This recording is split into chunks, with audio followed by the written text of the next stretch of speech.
भगवान अकेले में अपने कक्ष में हैं, चिंतन चल रहा है, चिंतन में खोए हैं और मुंह से राधे शब्द निकल गए और रुक्मणी उनके लिए दूध उबाल रही थी। और भगवान ने राधे कहा तो अंदर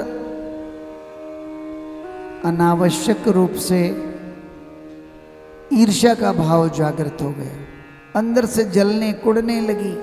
दूध उबलता रहा, देखा नहीं कितना उबल गया। उसके बाद उबाल आने लगा, लेकर के गिलास में द्वारिकाधीश को दे दिया। द्वारिकाधीश पी गए तुलसा दल डाल करके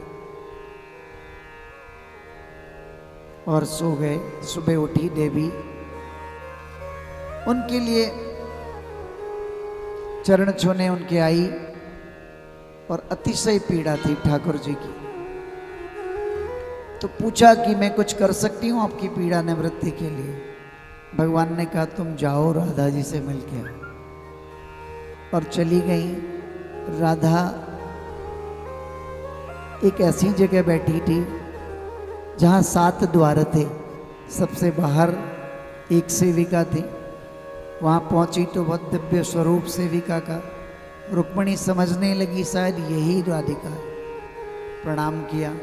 देवी ने कहा आप अगले द्वार पर जाइए, मैं तो सेविका हूँ, राधा जी आगे मिलेंगी। दूसरे द्वार पर भी एक से एक सुंदर स्त्रियां और इतनी निश्चल और शांत मन वाली, ईर्ष्या का भाव रहित, राग द्वेष से परे, देख के उन शांत मूर्तियों के अंदर से मनस शांति मिल रही है, प्रसन्नता मिल रही है। 7वें द्वार पर पहुंची तो दिव्य अलौकिक स्वरूप को देख करके गदगद हो गई, उनके चरण छूने लगी और चरण छूती थी कि आह करती हुई राधा जी ने उनको रोक दिया। गौर से देखा कि चरणों में फफोले पड़े हैं बहुत बड़े बड़े। रुक्मणी ने राधा जी से पूछ लिया, महारानी ये क्या है, आपके पैरों में कैसे पीड़ा हो गई?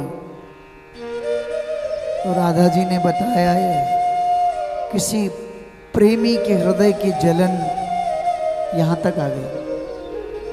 पूछा ये कौन प्रेमी है?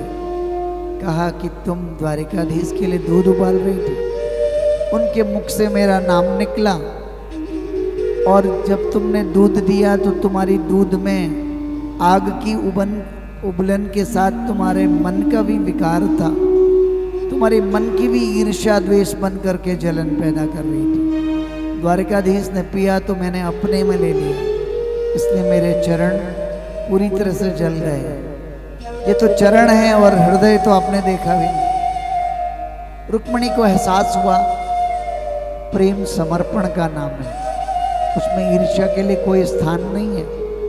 ये प्रेम होता है कि पीड़ा आपको हो और एहसास आपके प्रेमी को।